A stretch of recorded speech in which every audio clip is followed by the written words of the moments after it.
So yesterday we spent a little bit of time talking about what had happened in the National Assembly. As you know, first we had the speech by the Premier that lasted over an hour, and then what has turned into a bit of a sideshow, and I think it's fair to say that. Various people that we've spoken to and people who called and weighed in on this as well, when the PQ, despite not having sworn an oath to the King, decided they would try to get into the National Assembly's Blue Room anyway, only to be turned back, and that's where we are in the story because nothing has changed today. Paul St-Pierre Plamondon is the leader, of course, of the Parti Québécois. He's on our line right now. Mr. Plamondon, thanks for the time. Hi. Can we begin with something I heard you say today, which was you believe that there is now a will to allow you to be able to get into the Blue Room in the National Assembly, you and the other two PQ delegates. What has changed, if anything? Well, during the campaign, most parties said that it was not a priority to change that oath to the King of England. We decided at the Parti Québécois that we would maintain the pressure, and we have seen parties like the Liberal Party and the CAQ change their mind. Mm-hmm. So they went from we're not going to do anything about it to we're actually willing to do something about it as soon as possible. So now we have a motion that says that all parties agree that we should get rid of the oath in the upcoming week, and that's what we expect will happen. So things have changed, whereas the oath has been there for more than a century. So we've moved forward, and I hope that we will get rid of that oath for good, so that at least that debate will have served something. So Quebec Solidaire put forward that bill yesterday, and the CAQ has said that they will follow suit and do the same. But do you think that will happen before December 9th? Yeah, they seemed committed to tabling that bill on Tuesday.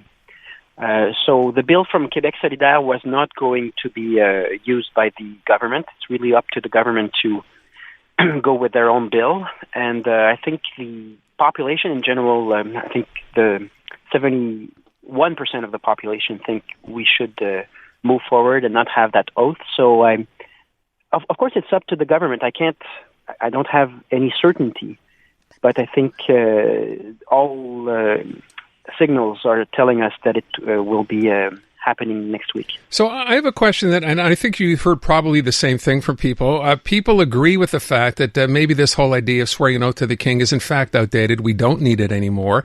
But a lot of the issue now with people is, okay, we get that. We want it to change, but it didn't require the spectacle that it turned into yesterday when you tried to get into the Blue Room, when you knew that in fact you'd be turned back. So what was the point of that? If you already knew that, you had this support and things would change, why did you have to do what you did yesterday? Because there are many ways to move forward on that issue, and one of the most effective and short, in terms of time, the most effective way to deal with it was to follow the legal opinion of many law professors from many universities, saying basically this is an internal management issue at the National Assembly. The Constitution of Canada says there's an oath, but then what's the consequence? It's not written down. And so there was a discretionary power to the new president to say, I think they should be allowed, and she could have said they should be allowed, but with no voting right until we have settled the bill. So there was a genuine chance that by doing that, we have a change in the decision of the president. Unfortunately, that's not what happened, and it's a bit strange because many law professors pointed towards that solution, and even a former president of the Assembly, Louise Arel, said that the best solution would be to integrate the three députés from the Parti Québécois right away. So it didn't happen, but at the same time, a few hours later, all parties agreed that a bill would be passed. So there are many ways to achieve a result, and we're open to any of the possibilities. All we're asking is that since we had that debate for many weeks now, that we achieve the result that we're seeking. To be fair, when you say that many professors suggested your opinion is in fact right, there are also obviously many who suggest that it's not. The speaker said she cannot unilaterally change the rules and that it would take a new law adopted by the legislature to modify that oath. So you knew that as well. I'm going to ask you again, why the spectacle then yesterday if you had all the information to provide to you already that you were not going to be let in? Actually, there's not. I can't name a single law professor that says that not taking the oath to the king, because I took an oath toward the people of Quebec and its constitution.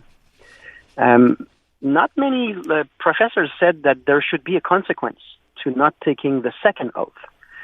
So I know that the legal opinion put forward by the president of the National Assembly, but in universities, that's not what we've heard, that's not what we've seen. And there's also a symbolic, because some people have said that it's only a matter of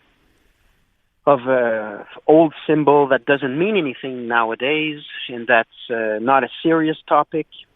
And the fact that we are elected and we have papers confirming that we have been chosen by the people of our riding to represent them, and to have that moment where we try to get in, I think many people see and realize how absurd that oath to a foreign king is. And so I think it is also important to do something to have an act whereby people see that it's not only a theory, it's actually real, and it's very absurd, according to the vast majority of Quebecers. So at some point, it needs to change, and I think we will get there with some perseverance. We're speaking with Paul St-Pierre Plamondon, leader of the PQ. And Mr. Plamondon, I want you to know, when we put this question to our listeners yesterday, a lot of them indeed say they viewed it to be a publicity stunt. A lot of them said the rules are the rules. And even some of your supporters were disappointed, shall we say, that there's more important things to be working on right now and that it is a bit of a distraction. What do you say to them? Well, I think democracy is an important thing. I think I responded very spontaneously during the second debate of Radio-Canada when I was asked, what do you think about the oath to the king? I said I would not do that. And with some perseverance, we might change something that is in place for now over a century, and sometimes to have changes over things that don't change, well, you need to put some time on it. And there are many other things I'm working on. My office in my writing is open. I have many files. I'm talking to other parties and to the government on several issues. That's what I did this morning. So it's important to mention that the fact that I have beliefs and I'm convinced I shouldn't take that oath doesn't prevent me from working on every topic and from working as a député in my own writing. I'm doing all this at the same time.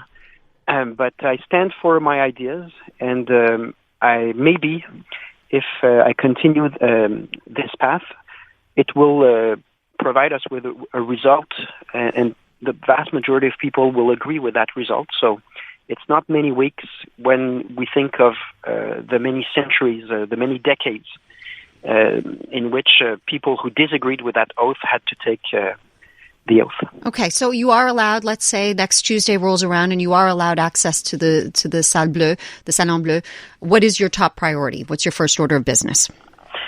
Well, you heard the speech of the Premier Legault on Wednesday. There are many topics on which he didn't say the same thing than during the campaign. Mm-hmm. So there are so many questions to be asked on the French language, the environment, the housing crisis. He said many things that were surprising, but that don't amount to a specific undertaking, to a specific promise. On the environment, he's talking a lot about building electricity dam, new infrastructures, but it's not clear what he's aiming at. So, of course, there's a lot of questions that I want to ask on what exactly the public policy is. Because as we know, François Legault likes to make statements that create emotions, negative emotions, very often, but it doesn't translate into a coherent public policy. And that's, I think, the job of oppositions, to make sure that we know what public policy we're dealing with, and in the hope that we get the best public policy possible. So, yes, there's a lot of work and questions to be asked over the next few weeks. Now, we need to understand that this session is only 2 weeks. Mm-hmm. And so it's very, very short. Basically, it's for the government to send $400 or $600 as promised during the campaign. But otherwise, don't expect bills to move very fast, except for the oath, as we discussed earlier. So we're going to run out of time. I did want to ask you one thing. When the Premier spoke yesterday, he spent an hour and 16 minutes, delivered a speech entirely in French. There was reaction here, I can tell you, on the Anglo side, wondering why he did not say a single word in English during that address. Do you think he should have? Would that have been the right thing to do? No, I think the common language and official language of the National Assembly is French. We have that debate very often. I know the Canadian perspective is bilingualism, but it leads to English as a common language in every single province, in the government of Canada as well. Officially, it's bilingual, but we all know that it's almost only in English. Meeting starts with good morning, everyone, bonjour tout le monde, but then the common language is English. So there's a few laws that are there for decades that states that the official language is French. I think the very vast majority of Anglophones agree with that principle. And no, I think there's nothing wrong with using the common language at the National Assembly. Last question before we let you go. One of the issues that came up in his speech was this idea, Francois Legault said it, even though Pierre Fitzgibbon seemed to walk it back a bit, this idea of making immigration within the next 4 years, his second term, 100% of immigrants coming to Quebec should be speaking French. Do you agree with that? Yes, I agree with that, but I have to admit that I don't understand at all where the CAQ is going on immigration. So one day, like last elections in 2018, it was 40,000, then it was 50,000, then it was a suicide to raise the number of immigrants per year. Then we should raise it, and then it really, they took 3 different stents in only 48 hours. So I cannot tell you what is the intention of the government on immigration, because they took so many different positions in the election. Now it's impossible to follow. So that's a series of questions that we really need to ask as opposition parties, because right now we have no idea where they're going. All right, Mr. Plamondon, we do appreciate your time. Hope we can speak again in the future. Thank you so much. Merci. Pleasure.